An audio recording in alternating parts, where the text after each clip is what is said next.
नमस्कार. तुम्हा सर्वांचं परत एकदा माझ्या यूट्यूब चॅनलवरती स्वागत. आपल्याला बघायचं आहे सेतू अभ्यासक्रमाचा दिवस 24वा आणि आपला जो घटक आहे आता हा आहे चौकोन.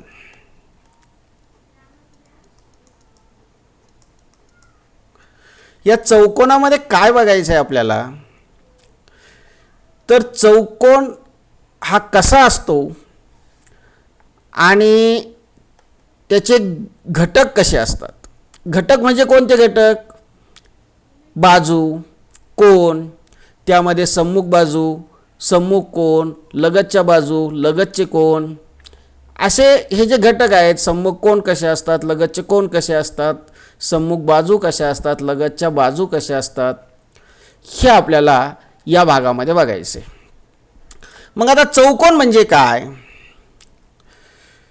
तर चौकोन याचा अर्थ होतो, जर आपण चार बिंदू घेतले आणि ते चार बिंदू घेताना कोणतेही तीन बिंदू हे नैकरेषीय असतील.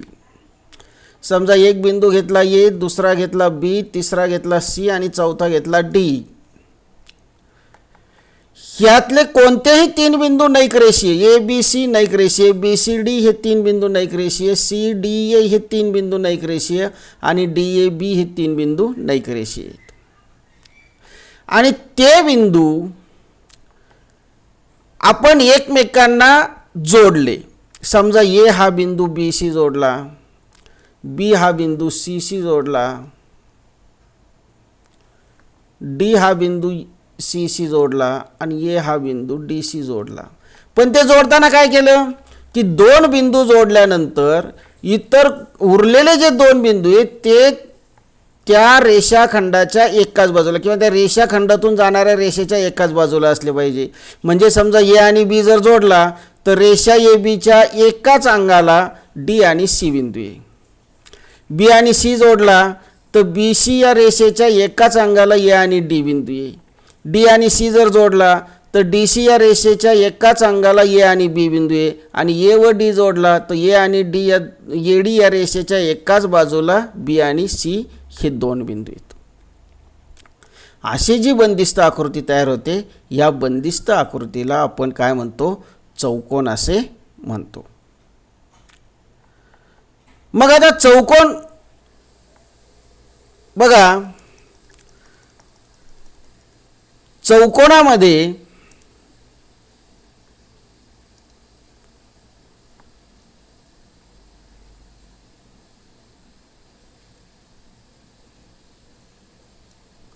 हा चौकोन आहे आणि याला नाव देऊ आपण ए बी सी आणि डी. आता ह्या चौकोनाला ज्या वेळेस आपण नाव देतो ते नाव या शिरोबिंदूंवरून पडतं. ए बी सी आणि डी या शिरोबिंदूंवरून पडतं. आणि हे नाव देताना तुम्ही घड्याळाच्या काट्याच्या दिशेने नाव द्या किंवा घड्याळाच्या काट्याच्या विरुद्ध दिशेने नाव द्या. म्हणजे चौकोन ए बी सी डी असं नाव द्या. चौकोन ए बी सी डी किंवा चौकोन बी सी डी ए, चौकोन बी सी डी ए किंवा चौकोन सी डी ए बी, चौकोन सी डी ए बी किंवा चौकोन डी ए बी सी, चौकोन डी ए बी सी. हे झालं घड्याळाच्या काट्याच्या विरुद्ध दिशेने नाव दिली. आता घड्याळाच्या काट्याच्या दिशेने नाव द्या. म्हणजे चौकोन ए डी सी बी,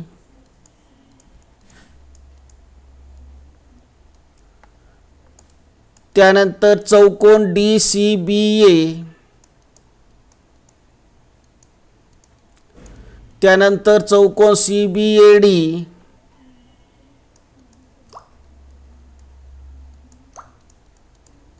आणि त्यानंतर चौकोन बी ए डी सी.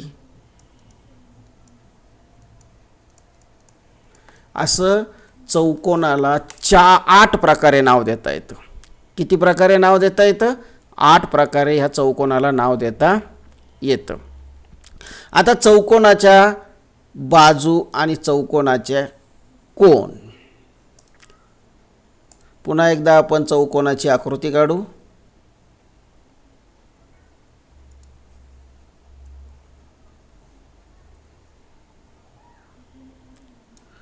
ही झाली चौकोनाची आकृती आणि याला नाव देऊ आपण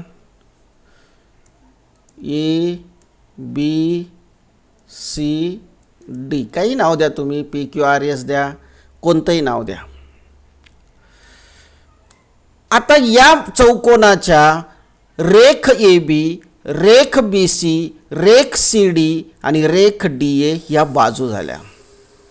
कोन ए किंवा कोन डी ए बी, कोन बी यालाच आपण कोन ए बी सी असं म्हणतो, कोन सी यालाच आपण कोन बी सी डी असं म्हणतो आणि कोन डी यालाच आपण कोन ए डी सी असं म्हणतो. हे 4 कोन झाले.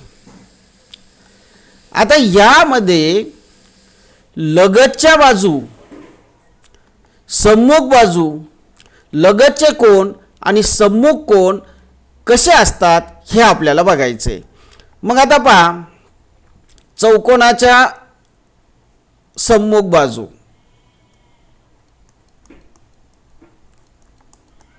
चौकोनाच्या सम्मुख बाजू.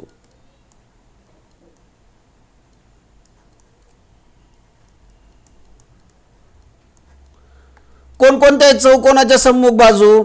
समजा बाजू ए बी घेतली, बाजू ए बी हिची सम्मुख बाजू कोणती येईल? ए बी ची सम्मुख म्हणजे समोरासमोर येईल. ए बी ची सम्मुख बाजू सी डी, बाजू सी डी. त्यानंतर ही झाली पहिली जोडी सम्मुख बाजूंची. दुसरी जोडी येईल बाजू ए डी आणि बाजू बी सी, बाजू ए डी व बाजू बी सी. अशा 2 जोड्या आपल्याला सम्मुख बाजूंच्या मिळतात चौकोनामध्ये. चौकोनाच्या लगतच्या बाजू,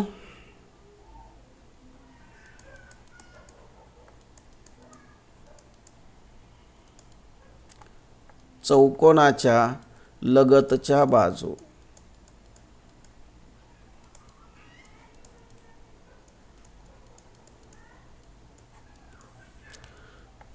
पहिली जोडी बाजू ए बी व बाजू बी सी ही लगतची बाजू झाली. शेजारच्या बाजू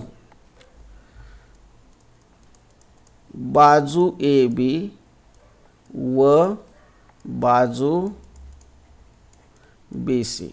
तसेच बाजू ए बी ला बरं बाजू बी सी आणि बाजू सी डी दुसरी जोडी होईल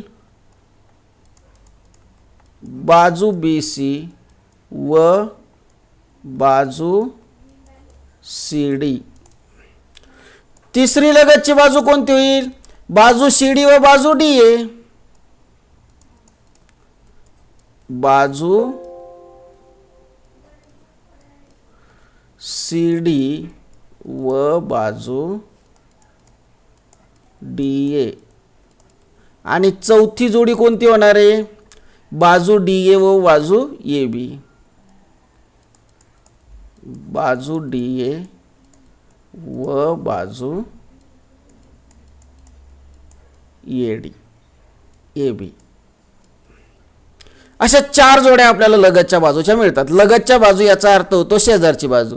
प्रत्येक बाजूला 2 लगतच्या बाजू आहे. बाजू ए बी ला बाजू बी सी आणि बाजू ए डी या 2 लगतच्या बाजू झाल्या. बघा बाजू ए बी ला इथं बाजू बी सी आहे आणि इथं बाजू ए बी ला बाजू डी आहे. त्यानंतर बाजू बी सी ला सुद्धा 2 लगतच्या बाजू आहे, बाजू ए बी आणि बाजू सी डी. बाजू डी सी लाही 2 लगतच्या बाजू आहे, बाजू बी सी आणि बाजू डी ए. आणि बाजू डी ए ला सुद्धा 2 लगतच्या बाजू आहे, बाजू डी सी आणि बाजू ए बी. अशा प्रत्येक बाजूला 2 लगतच्या बाजू असतात.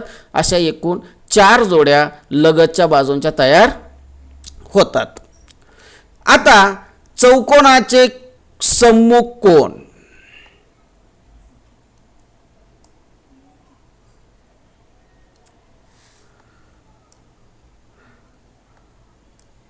चौकोनाचे सम्मुख कोन.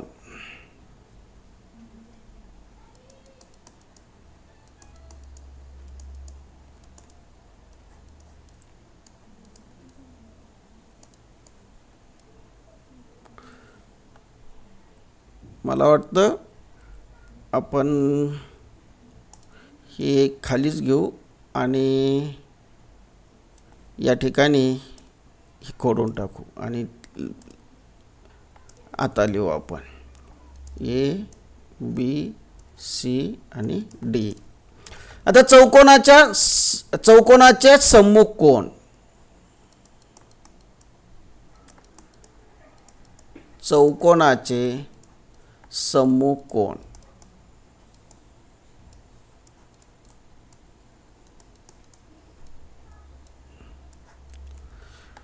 पहिला कोन ए चा सम्मुख कोन म्हणजे समोरील कोन कोणता आहे तो सी. कोन ए व कोन सी.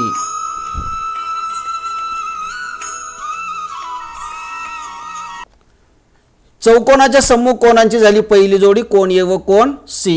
दुसरी जोडी कोन बी. कोन बी चा सम्मुख कोन कोणता येईल कोन डी. ही झाली दुसरी जोडी. अशा दोन जोड्या सम्मुख कोनांच्या असतात. आता चौकोनाचे लगतचे कोन.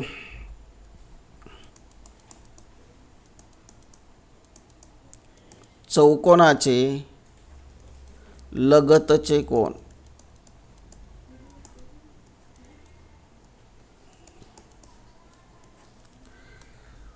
आता चौकोनाच्या लगतच्या कोनांमध्ये पहिली जोडी कोन ए चा लगतचा कोन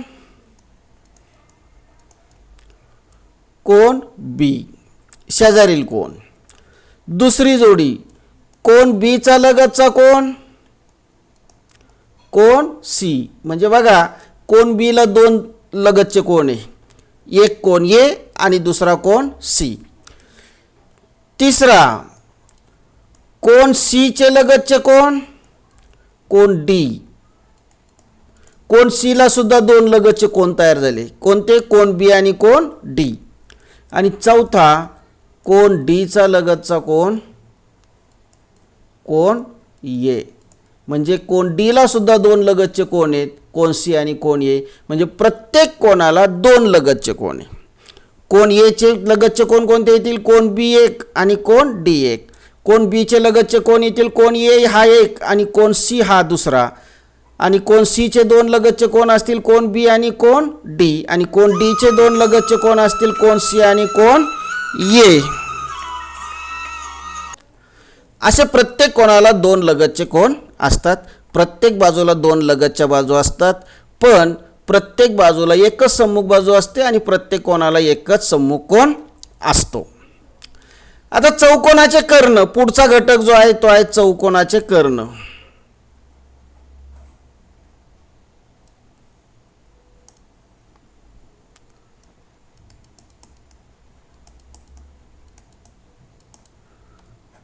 चौकोनाचे कर्ण. आता चौकोनाचे कर्ण म्हणजे काय तर चौकोनाच्या समोरासमोरील कोनांचे शिरोबिंदू जोडून मिळणारा रेषाखंड किंवा शिरोबिंदू जोडणारा रेषाखंड. मग कोणते येईल चौकोनाचे कोन पहा. ए पासून ते सी पर्यंत हा झाला एक कर्ण.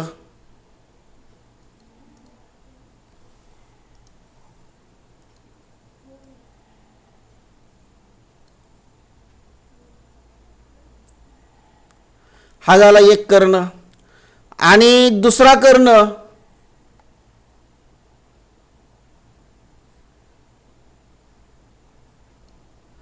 हा होईल दुसरा कर्ण.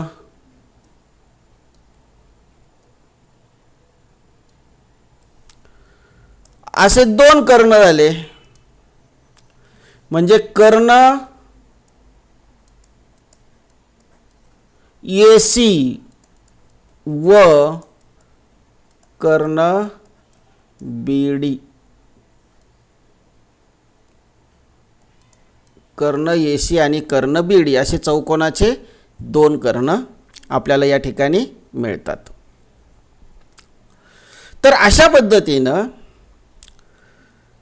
चौकोनाच्या सम्मुख बाजू, चौकोनाच्या लगतच्या बाजू, चौकोनाचे सम्मुख कोन आणि चौकोनाचे लगतचे कोन आणि चौकोनाचे कर्ण म्हणजे काय, समोरासमोरील कोनांचे शिरोबिंदू जोडणारा रेषाखंड म्हणजे त्या चौकोनाचा कर्ण असतो. आणि मग आता इथं तुम्हाला एक स्वाध्याय दिलेला आहे. काय स्वाध्याय आहे की चौकोनाच्या सम्मुख बाजूंच्या जोड्या लिही. बाजू डी जी व बाजू डी जीची सम्मुख बाजू कोणती येईल, बाजू डी जीची सम्मुख बाजू येते ई एफ, म्हणजे इथं येईल ई एफ बाजू. बाजू डी ची सम्मुख बाजू कोणती येईल, बाजू डी ची सम्मुख बाजू जी एफ, इथं येईल बाजू जी एफ. चौकोनाच्या लगतच्याच बाजूंच्या जोड्या लिही. चौकोनाच्या लगतच्या बाजू, बाजू डी ची लगतची बाजू, बाजू डी ची लगतची बाजू कोणती लिहा, ई एफ लिहा किंवा डी जी लिहा, ई एफ. बाजू ई एफ व बाजू ई एफ ची लगतची बाजू एफ जी लिहा, कारण डी ए आपण लिहिलेली आहे. बाजू एफ जी ची लगतची बाजू जी डी लिहा आणि बाजू जी डी ची लगतची बाजू डी. म्हणजे इथं प्रत्येक बाजूला दोन लगतच्या बाजू होऊन जातात. चौकोनाच्या लगतच्या कोनांच्या जोड्या लिही. कोन डी आणि कोन ई, कोन ई आणि कोन एफ, कोन एफ आणि कोन जी, कोन जी आणि कोन डी. हे झाल्या चौकोनाच्या लगतच्या. आणि चौकोनाच्या सम्मुख कोनांच्या जोड्या लिहायच्या आहेत. तर पहिली जोडी येते कोन ई व कोन जी आणि दुसरी जोडी येते कोन एफ व कोन डी. अशा ह्या झाल्या सम्मुख कोनांच्या जोड्या. तर असा हा स्वाध्याय जो आहे तो स्वाध्याय तुम्ही सोडवायचा आहे. धन्यवाद.